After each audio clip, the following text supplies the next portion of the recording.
Hello everyone, hello students, welcome to my YouTube channel. सभी का बहुत बहुत स्वागत है। चैप्टर थर्ड हमारा चल रहा था क्लास 10th का साइंस का, मेटल एंड नॉन मेटल। आज इसको लगभग हम कंप्लीट ही कर देंगे क्योंकि कुछ काफ़ी दिन हो चुके हैं। इससे बीच में बीमार हो गया था, मैंने पिछली वीडियो में आपको बताया था, इसलिए थोड़ा वक्त लग गया। आज हम इस चैप्टर को लगभग कंप्लीट कर लेंगे और इसके बाद अगला चैप्टर हम स्टार्ट करने वाले हैं। तो कोर्स अब जोर पकड़ने वाला है और अब जो है आलस्य का समय आपका जा चुका है।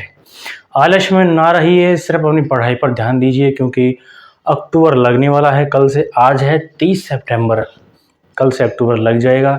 अक्टूबर, नवंबर, दिसंबर, जनवरी, फरवरी, मात्र 4 से 5 महीने हैं आपके पास और बोर्ड की एग्ज़ाम के प्रिपरेशन के लिए। तो ये 4 से 5 महीने ही आपके लिए बहुत इम्पोर्टेंट होते हैं, बहुत ही ज़्यादा डिसाइडेबल होते हैं क्योंकि ये जो स्टार्टिंग होती है जून, जुलाई, अगस्त, सितंबर तक, इसमें सारे स्टूडेंट थोड़े ऊंच नीच में रहते हैं। कोई पढ़ाई पर ज़्यादा फोकस करता है तो कोई कम करता है।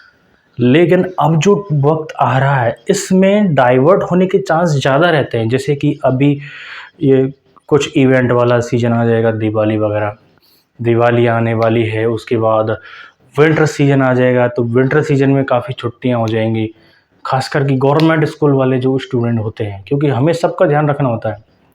प्राइवेट स्कूल में तो बहुत पहले से ही कोर्स चल रहा होता है, लगभग कंप्लीट कर लेते हैं वो।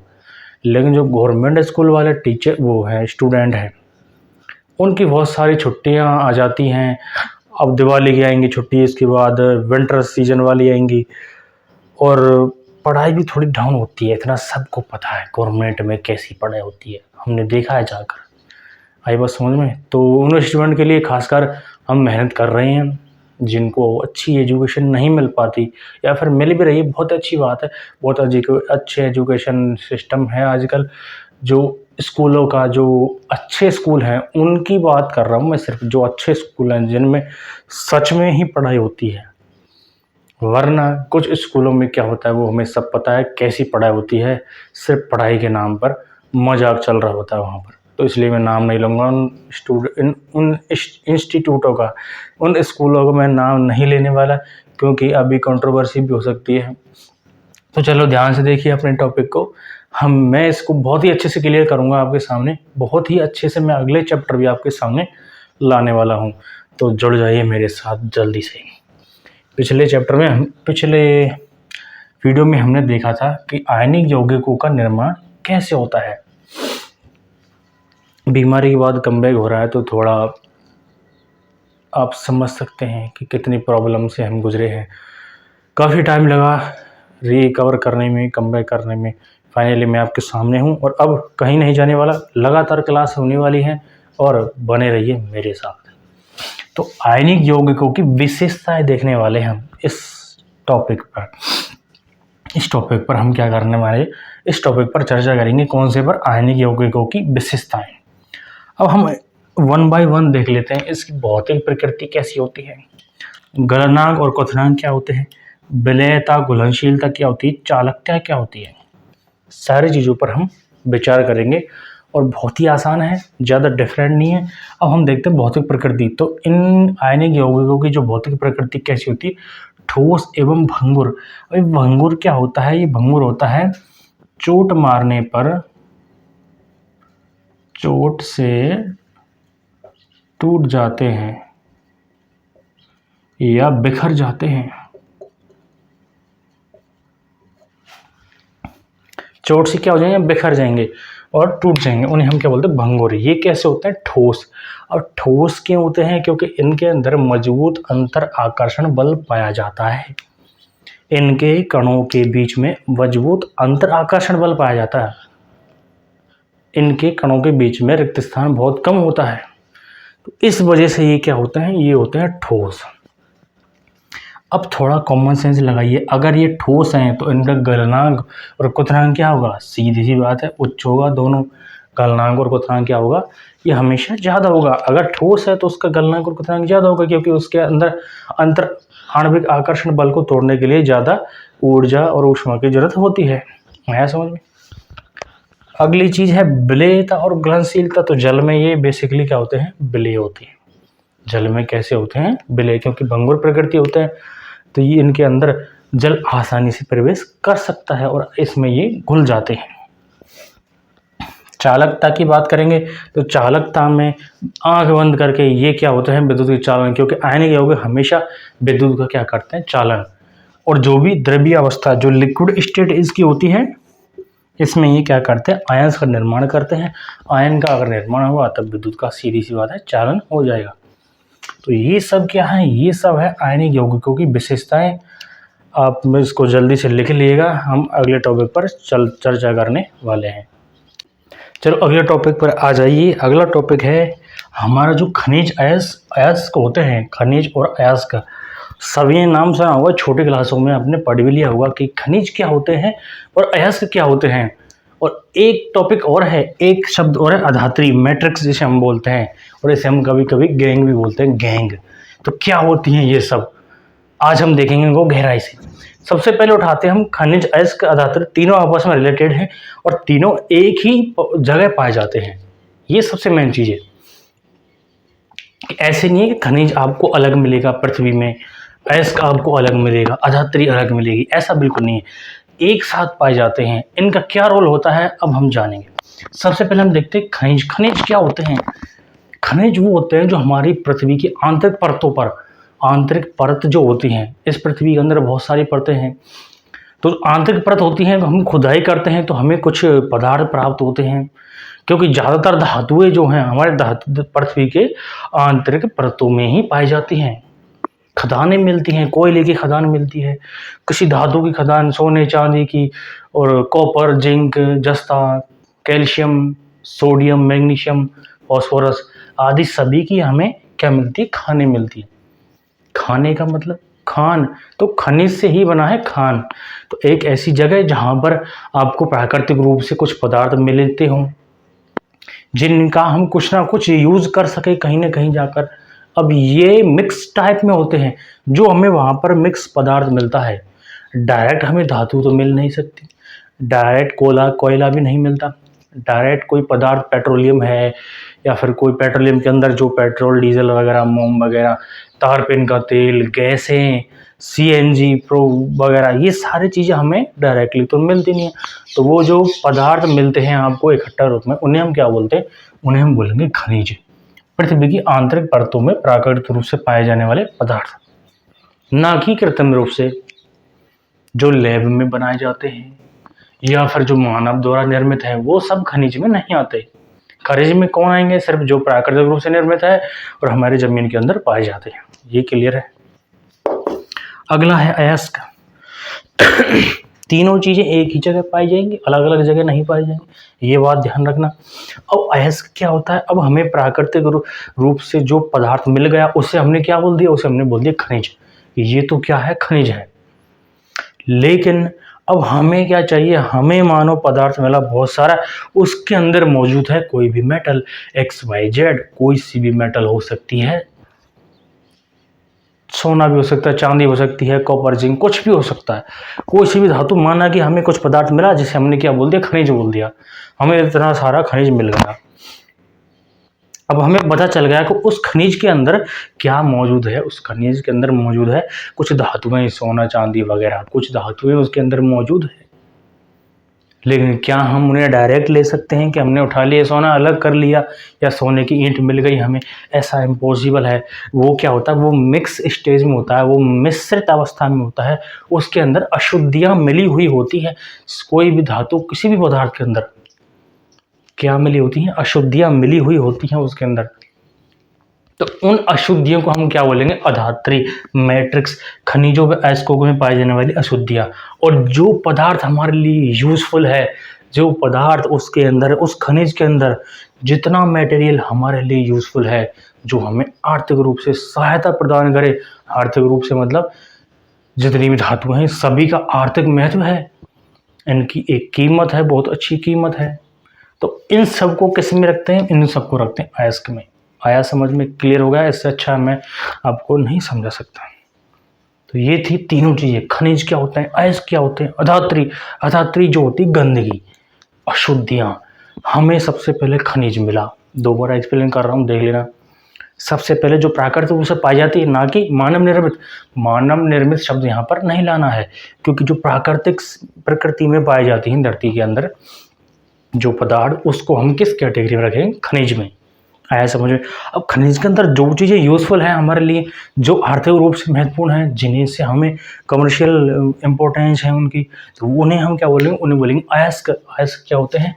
जिन खनिजों का शुद्धिकरण हो सकता है और जो आर्थिक रूप से लाभकारी हो। मतलब कि हमें इतना सारा खनिज मिला, उसके अंदर कोई ना कोई धातु है, तो इस धातु को हम शुद्धिकरण, फर्टिलाइजेशन के शुद्धिकरण के द्वारा हम इसको अलग कर सकते हैं। तो ये सब किस में आएंगे? अयस्क में। आया समझ में? और जो अशुद्धि बची उसको हम क्या बोलेंगे? मैट्रिक्स अधात्री। इसे हम गैंग भी बोलते हैं। अब हमारा अगला जो टॉपिक होने वाला है बहुत ही इंटरेस्टिंग टॉपिक है और लगभग इस चैप्टर का लास्ट टॉपिक है। इस टॉपिक के द्वारा हम इस चैप्टर को ख़त्म कर लेंगे। आया समझ में? और उस टॉपिक का नाम है धातुओं का शुद्धिकरण। अब हमें शुद्धिकरण ही करना है इन खनिज और अयस्कों का। आया समझ में? किस प्रकार हम धातुओं को प्राप्त कर सकते हैं, क्योंकि धातु हमें डायरेक्ट तो मिलती नहीं है कि हमने खुदाई की और हमें तो कोई धातु प्राप्त हो गई, ऐसा तो इम्पॉसिबल है। ये क्या होते हैं? खनिज प्राप्त होते हैं। खनिज के अंदर क्या होता है? अयस्क मौजूद होते हैं जो हमारे लिए यूजफुल होते हैं। हमें उनको शुद्धिकरण करना होता है, अलग करना होता है। इसकी बहुत सारी प्रोसेस हैं, उन पर हम चर्चा करेंगे। तो अगला टॉपिक है धातुओं का निष्कर्षण। तो हमारा अंतिम और लास्ट टॉपिक है। अब इस टॉपिक को आप समझ लोगे तो ये चैप्टर लगभग ख़त्म हो जाएगा। जिन्होंने पिछली वीडियो नहीं देखी है उनको जाकर ज़रूर देखिए। बहुत मेहनत से ये टॉपिक करवाए हैं मैंने, बहुत अच्छी मेहनत से ये चैप्टर करवाया है। तीसरा चैप्टर बहुत टाइम लिया मैंने इसमें, ऐसा नहीं है कि मैंने घास काटा हो, बिल्कुल आप शुरू से जाकर देख सकते हैं। अब ये जो लास्ट टॉपिक है धातुओं का निष्कर्षण। अब धातुओं के बारे में आपने सब कुछ जानकारी भी ले ली और आपने आयनिक यौगिकों के बारे में भी जान लिया और खनिज अयस्कों के बारे में भी जान लिया। अब हम देखेंगे धातुओं का निष्कर्षण। ये लास्ट टॉपिक है चैप्टर, इसके बाद ख़त्म हो जाएगा। अब मैं आपको एक डायग्राम से समझा रहा हूँ इसको बहुत ही अच्छे तरीके से। इस डायग्राम को आप अपनी कॉपी में बना लेना, टेलीग्राम पर भी देख लेना, मैंने वहाँ पर नोट्स डाल रखे हैं। अब धातुएं 3 टाइप की होती हैं: उच्च क्रियाशील धातुएं, मध्य क्रियाशील धातुएं, निम्न क्रियाशील धातुएं। मैंने आपको सक्रियता श्रेणी बताई थी, शॉर्ट वीडियो में आप लोग को देख लेना, शॉर्ट वीडियो में मैंने आपको डाल रखी है।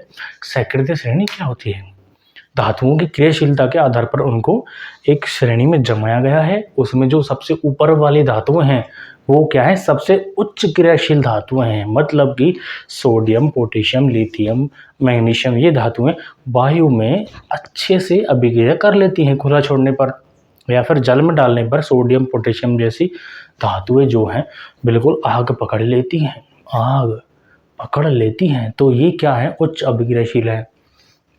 इसके बाद मध्य अभिक्रियाशील, उसके बाद निम्न अभिक्रियाशील, जो सोना, चांदी, प्लेटिनियम वगैरह हैं, ये सारी किस्में आएंगी निम्न क्रियाशील धातुओं में आती हैं।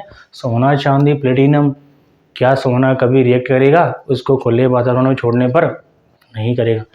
लोहा वगैरह, सीसा है, ये सारे मध्य अभिक्रियाशील होते हैं। क्यों? इनको वो खुले वातावरण में छोड़ने पर क्रिया तो करेंगे लेकिन बहुत धीमी करेंगे। जैसे कि जंग लगती है, आया समझ में? जंग लगती है तो बहुत धीमी गति से लगती है।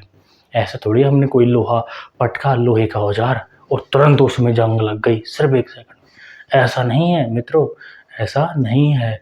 जबकि सोडियम, पोटेशियम तुरंत आग पकड़ लेते हैं। तो ये था सक्रियता श्रेणी वाला कॉन्सेप्ट जो आपने समझ लिया होगा। नहीं समझा हो तो मैंने दोबारा आपको समझा दिया है। अब उच्च क्रियाशील धातु, मध्य, निम्न, तीनों का अलग अलग से यहाँ पर डिवाइडेशन किया गया है। तीनों अलग प्रकार के अयस्कों में पाई जाती हैं। तीनों को शुद्ध करने का तरीका भी अलग अलग है। एक एक हम देखेंगे। सबसे पहले उच्च अभिक्रियाशील धातुओं का निष्कर्षण कैसे करते हैं। उच्च क्रियाशील धातु को निष्कर्षण करना बिल्कुल आसान है। इनको गलत धातु का विद्युत अपघटन करवाना है। यहाँ पर सबसे मेन चीज़ है विद्युत अपघटन। जैसे NaCl है, इसका विद्युत अपघटन करेंगे तो जो कैथोड एनोड बनाते हैं अपन Na+ और Cl- यहाँ पर हमें प्राप्त हो जाते हैं। तो इससे हम इन उच्च क्रियाशील धातुओं को यहाँ पर सोडियम हमें प्राप्त हो जाता है। तो इस प्रकार हम इसका क्या करते हैं, शुद्धिकरण करते हैं। किसके द्वारा? विद्युत अपघटन के द्वारा डायरेक्ट हमें शुद्ध धातु प्राप्त हो जाती है। जो मध्य क्रियाशील धातु हैं, अब इनके अलग अलग 2 प्रकार के अयस्कों में पाई जाती हैं, जबकि ये सिर्फ एक प्रकार के अयस्क में पाई जाती है। ये सिर्फ निम्न क्रियाशील धातुएं सिर्फ सल्फाइड अयस्क के रूप में पाई जाती हैं, जबकि ये जो मध्य क्रियाशील धातु है ये 2 सल्फाइड अयस्क और कार्बोनेट अयस्क 2 अयस्कों के रूप में पाई जाती है मध्य अभिक्रियाशील धातु। आई समझ में? आई समझ में कि नहीं आई? दोबारा देख लो। उच्च अभिक्रियाशील धातुएं हैं तो इनका तो हम विद्युत अपघटन कराकर, विद्युत अपघटन जानते हो, कैथोड एनोड बनाकर, इलेक्ट्रोड बनाकर उनका विद्युत अपघटन करते हैं तो सोडियम धातु हमें प्राप्त हो जाती है। क्लियर है? यहाँ तक। मध्य क्रियाशील धातुएं 2 प्रकार के अयस्कों में पाई जाती हैं, एक होता है सल्फाइड अयस्क, एक होता है कार्बोनेट अयस्क। जबकि निम्न अभिक्रियाशील धातुएं जो होती हैं सिर्फ सल्फाइड अयस्क के रूप में पाई जाती हैं। पहले हम निम्न अभिक्रियाशील धातुओं को समझ लेते हैं। सल्फाइड अयस्क के रूप में पाई जाती हैं। अब इसका हम क्या करेंगे? इसका हम करते हैं वर्जन। आया समझ में?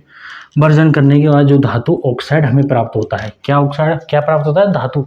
सबसे पहले वर्जन करेंगे तो उसके बाद प्राप्त होगा धातु ऑक्साइड। धातु ऑक्साइड का हमें वापस अपचयन करवाना होता है। अपचयन करवाने के बाद हमें क्या प्राप्त होती है? एक शुद्ध धातु प्राप्त हो जाती है। एक बार दोबारा देख लो। निम्न क्रियाशील धातुएं किस अयस्क में पाई जाती है? सल्फाइड अयस्क के रूप में पाई जाती हैं। इनको हम वर्जन के द्वारा शुद्ध करने का स्टार्ट करते हैं तो वर्जन के बाद हमें प्राप्त क्या होता है? धातु ऑक्साइड। जैसे हमने मरकरी का किया तो HgO प्राप्त होगा हमें। ये क्या है? धातु ऑक्साइड है। अगर हम मरकरी को शुद्ध कर रहे हैं, Hg को, जो कि निम्न क्रियाशील धातु है, तो हमें क्या प्राप्त होगा? यहाँ पर धातु ऑक्साइड। इसका दोबारा अपचयन करेंगे तो हमें अपचयन करने पर यहाँ पर Hg शुद्ध धातु प्राप्त हो जाएगी। आया समझ में? ये रहस्य आपको पता लग गया होगा। अब इधर आओ। मध्य क्रियाशील धातुएं 2 अयस्क पाए जाते हैं, सल्फाइड अयस्क, कार्बोनेट अयस्क। सल्फाइड अयस्क का क्या होता है? वर्जन, और जबकि कार्बोनेट अयस्क का होता है निस्तापन। क्या होता है? इसका वर्जन होता है सल्फाइड का, जो वहाँ पर हुआ था सेम, जो सल्फाइड अयस्क वाले हैं उनका ये सेम प्रोसेस होती है। वर्जन होगा, वर्जन के बाद धातु ऑक्साइड, अपचयन और शुद्ध धातु। जबकि जो कार्बोनेट अयस्क हैं उनका क्या करते हैं? हम निस्तापन करते हैं, उसके बाद धातु ऑक्साइड प्राप्त होता है। वो सेम प्रोसेस है यहाँ पर। फिर उसका अपचयन करते हैं और शुद्ध धातु हमें प्राप्त हो जाती है। शुद्ध धातु हमें प्राप्त हो जाती है। ये था धातुओं का निष्कर्षण। मैंने आपको डायग्राम से बताया है।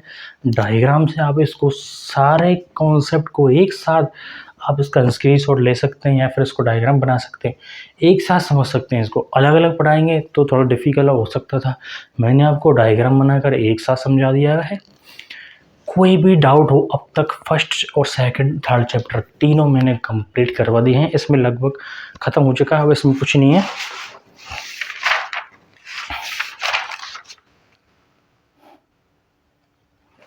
कुछ छोटे मोटे टॉपिक है जैसे यशद लेपन, संक्षारण। यशद लेपन क्या होता है? किसी धातु पर कोई भी मेटल है उस पर जस्ते या जिंक की परत चढ़ाना, जिसे हम बोलते हैं यशद लेपन। संक्षारण, लोहे में जंग लगना, वो मैंने आपको काफ़ी बार उसकी रिएक्शन आपको समझा दी है। तो इसी टॉपिक के बाद हमारा ये चैप्टर होता है ख़त्म। तीनों चैप्टर मैंने क्लियर कर दिए हैं। तीनों की प्लेलिस्ट बनी हुई है, तो जल्दी से जाइए, सभी को देखिए। कहीं पर भी डाउट हो, कहीं पर भी इतना सा डाउट हो, आप कमेंट बॉक्स में कमेंट करके बता सकते हैं कि सर यहाँ पर हमें थोड़ा डाउट है, तो मैं उसको वापस हाईलाइट करके आपको अगली वीडियो में बता दूंगा कि ये सारी चीज़ें ऐसे होती हैं। मैं अपना 100% दे रहा हूँ, 100 से भी बेटर करने की कोशिश करता हूँ हमेशा। आप भी यहाँ पर समझिए चीज़ों को। नहीं समझ में आती है तो कमेंट करके बताइए कि सर ये चीज़ हमें दोबारा से थोड़ा एक्सप्लेन कर दो इसको, और भी अच्छे वे में, अपने सिंपल वे में। कुछ लोग क्या अपनी सिंपल लैंग्वेज में समझ में आती है, कुछ बिल्कुल ग्रामीण भाषा में समझ में आती है, तो मैं उसमें भी ट्राई कर सकता हूँ। हर चीज़ ट्राई कर सकते हैं। आई बस में नोट्स टेलीग्राम पर हैं, टेलीग्राम की लिंक डिस्क्रिप्शन में है, जाइए वहाँ पर। और ये था हमारा 3rd चैप्टर। अगले अगली वीडियो हम अगले चैप्टर के साथ आएंगे। तब तक के लिए बहुत बहुत धन्यवाद सभी का, और ज़्यादा से ज़्यादा स्टूडेंट को जोड़िए जिससे कि अच्छी एजुकेशन जो मेरी मेहनत है सबके पास पहुंच सके।